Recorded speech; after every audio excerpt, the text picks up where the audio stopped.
പ്രിയ പ്രേക്ഷകർക്ക് സീരിയൽ ന്യൂസിലേക്ക് സ്വാഗതം. കൂടുതൽ സീരിയൽ ന്യൂസുകൾ അതിവേഗം ലഭിക്കുന്നതിന് ഈ ചാനൽ സബ്സ്ക്രൈബ് ചെയ്യുക. ബെൽ ഐക്കൺ മറക്കാതെ ക്ലിക്ക് ചെയ്യുക. വീഡിയോ ഇഷ്ടമായി എങ്കിൽ ലൈക്ക് ചെയ്യാൻ മറക്കരുത്. ഇനിയും പിടിച്ചു നിൽക്കാൻ സാധിക്കുകയില്ല എന്നുള്ള യാഥാർത്ഥ്യം മനസ്സിലാക്കിയതിനെ തുടർന്ന് കാര്യങ്ങൾ മുന്നിലേക്ക് കൊണ്ടുപോവുകയാണ് ഇപ്പോൾ വരുൺ. മാത്രവുമല്ല, ഇതേ തുടർന്ന് വീട് വിൽക്കാനുള്ള തീരുമാനം എടുക്കുകയും ചെയ്യുന്നു. ഈ കാര്യം വിളിച്ച് അറിയിക്കുകയാണ് ഇപ്പോൾ ധനലക്ഷ്മിയെ. അതെ, ഞാൻ വീട് എന്തായാലും കരീം സാഹിബിന് കൊടുക്കാൻ തീരുമാനിച്ചു. എന്ത്? കരീം സാഹിബിനോ? അയ്യോ മോനെ, അങ്ങനെ ചെയ്യരുത്. അപ്പോൾ ഞങ്ങൾ എന്ത് ചെയ്യും? ആ കാര്യം നീ ആലോചിക്കണ്ടേ? അതൊന്നും ഇനി ആലോചിക്കാനില്ല. എനിക്ക് എൻ്റെ ജീവനാ പ്രധാനം. അതുകൊണ്ട് തന്നെ ഞാൻ ഈ വീട് വിൽക്കാനുള്ള തീരുമാനത്തിൽ ഉറച്ചു നിൽക്കുകയാണ്.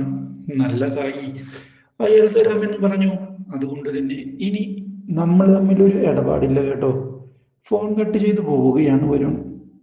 ഇതേ സമയം അവിടേക്ക് കരീം സാഹിബ് കാര്യങ്ങൾ ഒരു തീരുമാനം ആക്കുന്നതിനായി കടന്ന് വരികയും ചെയ്തതിനെ തുടർന്ന്, നിങ്ങളുടെ വരവ് ഞാൻ കാത്തിരിക്കുകയായിരുന്നു കരീം സാഹിബെ.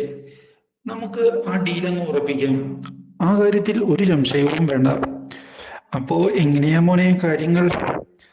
അത് കരീം സാഹിബ് പറഞ്ഞ പോലെ തന്നെ ഒരു മാറ്റവുമില്ല ആ കാര്യത്തിൽ. ഓക്കെ, എന്തായാലും ഇനി പ്രശ്നങ്ങൾ ഉണ്ടാകണമെന്ന് ഞാനും ആലോചിക്കുന്നില്ല.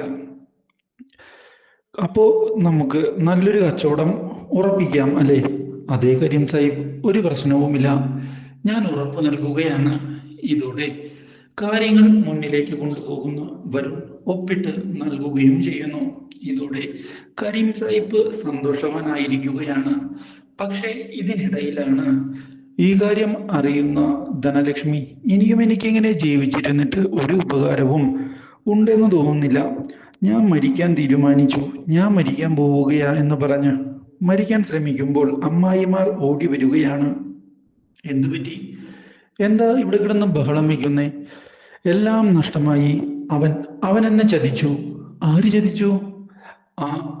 വരുൺ. അവൻ ഈ വീട് വിറ്റ് കഴിഞ്ഞു. നമ്മൾ ഈ വീട്ടിൽ നിന്ന് ഇറങ്ങി കൊടുക്കുകയാണ് ഇനി നിവർത്തിയുള്ളൂ. അയ്യോ, നമ്മൾ എവിടേക്ക് പോകാനാ? അതന്നെയാണ് എൻ്റെ മുമ്പിലും ഉയരുന്ന ചോദ്യം.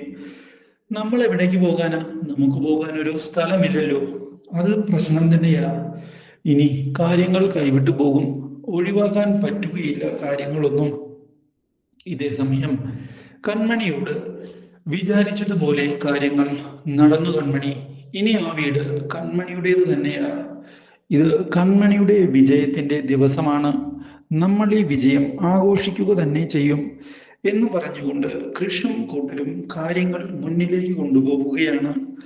ഇത് കണ്ട് വളരെയധികം സന്തോഷം ഉണ്ടാവുകയും ചെയ്യുന്നു ഇപ്പോൾ കൺമണിക്ക്. ഒരിക്കലും കൺമണി ഇങ്ങനെയൊരു വഴിതിരിവ് പ്രതീക്ഷിച്ചിരുന്നതല്ല. പക്ഷേ കാര്യങ്ങൾ വിചാരിച്ചതുപോലെ നടന്നതിനെ തുടർന്ന് കൺമണിയും ഹാപ്പിയാവുകയാണ്. കൃഷ് സാർ, എൻ്റെ നന്ദി എങ്ങനെ പറഞ്ഞറിയിക്കണമെന്ന് എനിക്കറിയില്ല.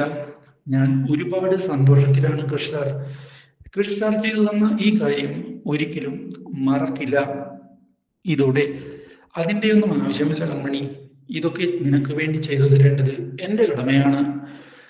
ഞാനത് ചെയ്യുന്നു എന്ന് മാത്രം, മനസ്സിലായോ? കാര്യങ്ങൾ മുന്നിലേക്ക് പോകട്ടെ. എന്തായാലും ഇതേ തുടർന്നാണ് പുതിയൊരു വഴിതിരിവ് ഉണ്ടാക്കിക്കൊണ്ട് സാഗർ മടങ്ങി വരുന്നത്. ഇതിനിടയിൽ വക്കീൽ എന്ന നിന്റെ അച്ഛനും അമ്മയും നിന്നെ കാണുന്നതിനായി വരുന്നുണ്ട്. നീ അവരെ കാണാൻ തയ്യാറായിക്കോളൂ എന്നുള്ള നിർദ്ദേശം നൽകിയതിനെ തുടർന്ന് പ്രതികാര മൈൻഡുമായി മുന്നിലേക്ക് വരികയാണ് Balaraman. Do like, share and subscribe.